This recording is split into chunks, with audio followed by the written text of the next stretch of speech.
Perkenalkan, nama saya Eka Amiruddin dari Prodi Pendidikan Teknik Otomotif Angkatan 2023. Kali ini saya akan membahas mengenai fungsi dari jangka sorong, tata cara menggunakannya, serta cara membaca hasil pengukuran dari jangka sorong.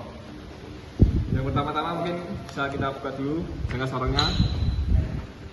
Mereknya ada Mito Toyo ya yang kita gunakan. Ya, seperti inilah bentuk dari jangka sorong tersebut.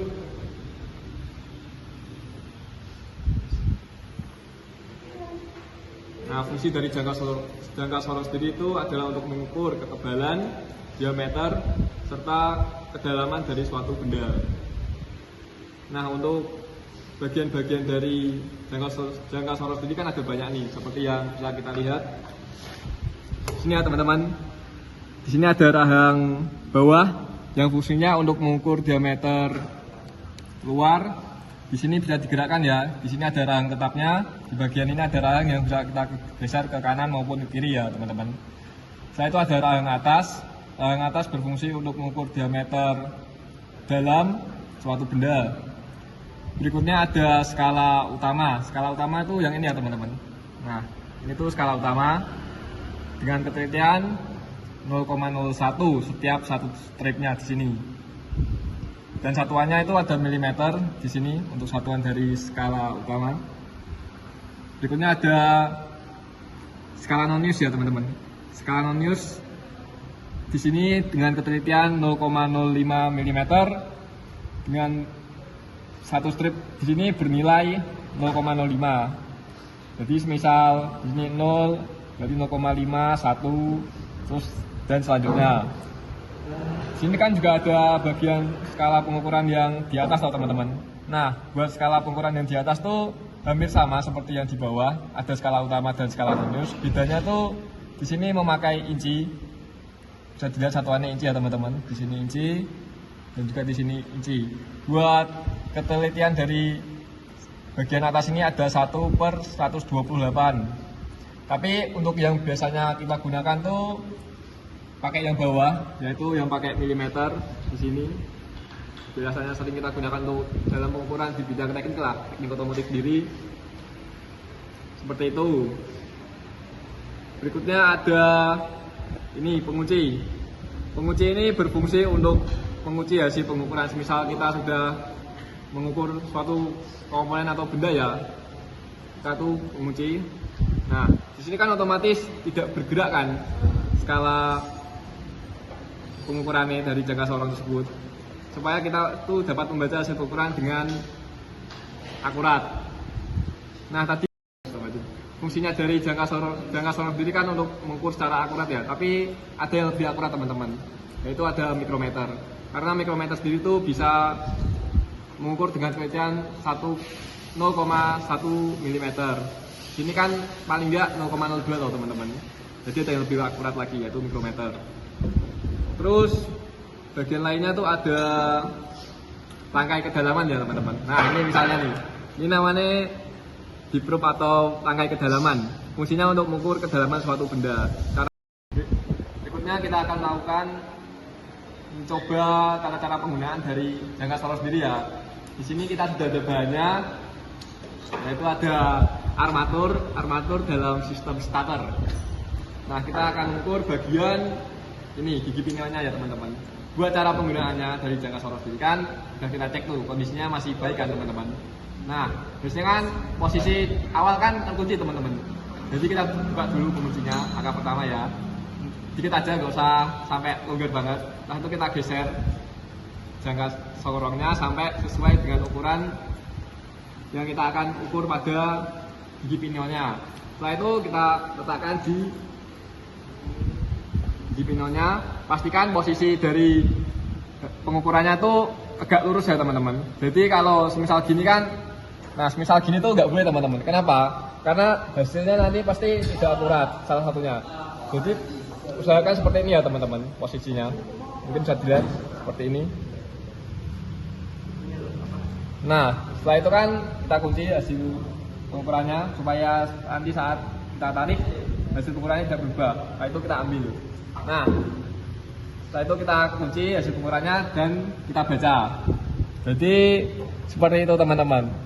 Ini hanya suatu contoh dari cara penggunaan jangka sorong.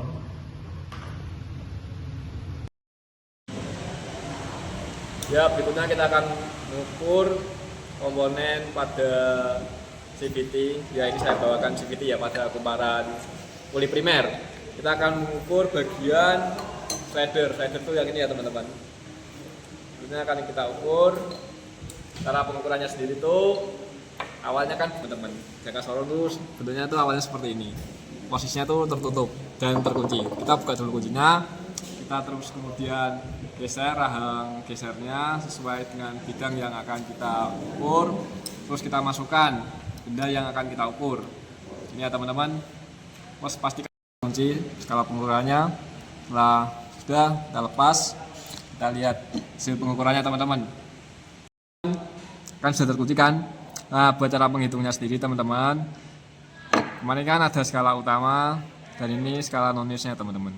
Nah, untuk mencari hasil pengukuran dari benda komponen tersebut yaitu slider, dari nilai 0 ini kita cari skala utamanya, yaitu nilai dari angka sebelum angka 0 ini di skala non-news. Di sini kan ada 0, 10, 20, 30, 40. Sebelum angka 0 ini ada 41 ya, 40 strip 1 garis, berarti 41 mili. Berikutnya setelah sudah dapat skala utamanya itu 41 mili, terus di bagian skala non-newsnya kita cari garis yang sejajar antara skala utama dan skala non-news. Nah, kita cari teman-teman. Nah, di sini saya sudah mendapatkan bagian yang lurus tuh ada di sini teman-teman. Sehabis angka 2 ada strip setengah ini. Nah, di sini tuh setiap stripnya bernilai 0,05. Jadi dari 0, 5, 10, 15, 20 berarti 25 di sini ya teman-teman. Ini lurus ya. Antara skala non-news dan skala utama garis bergaris lurus. Nah, buat cara menghitungnya tuh kita tambahkan nilai dari skala utama tadi 41 dengan nilai di skala non-newsnya yaitu 0,25. Yang hasilnya adalah 41,25 mm. Jadi buat komponen ini itu memiliki panjang 41,25 mm teman-teman. Jadi gitu ya buat cara pengukurannya teman-teman.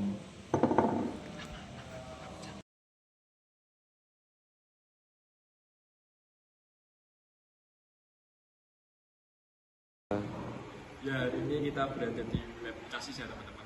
Ini saya akan menjelaskan mengenai cara mengukur komponen ini menggunakan jangka sorong. Kita ukur diameternya dulu ya teman-teman. Karena ini bentuknya persegi, kita ambil bagian bawahnya teman-teman. Kita kunci dulu ya. Nah, sudah terkunci, kita lepas. Ini buat hasil ukurannya ya teman-teman.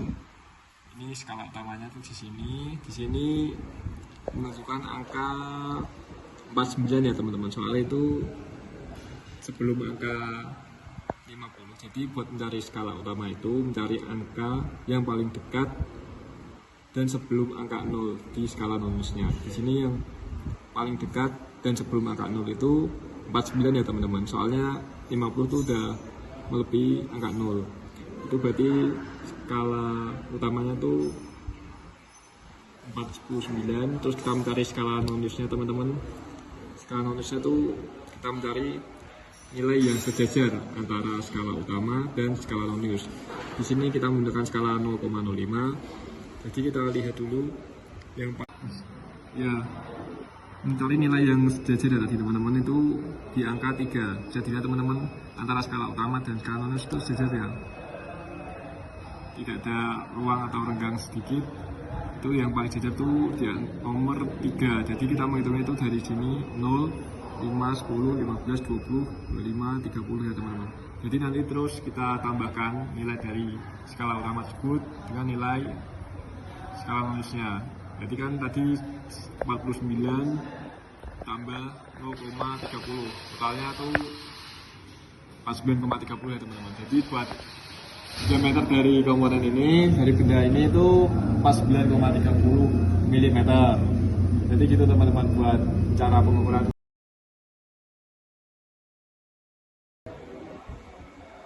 Berikutnya kita akan mengukur ini kampas tromol ya teman-teman, kampas tromol mobil.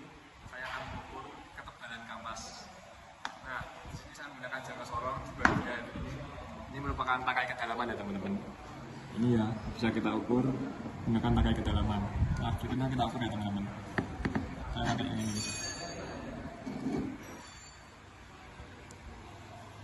Nah, gini ya teman-teman posisi pengukurannya.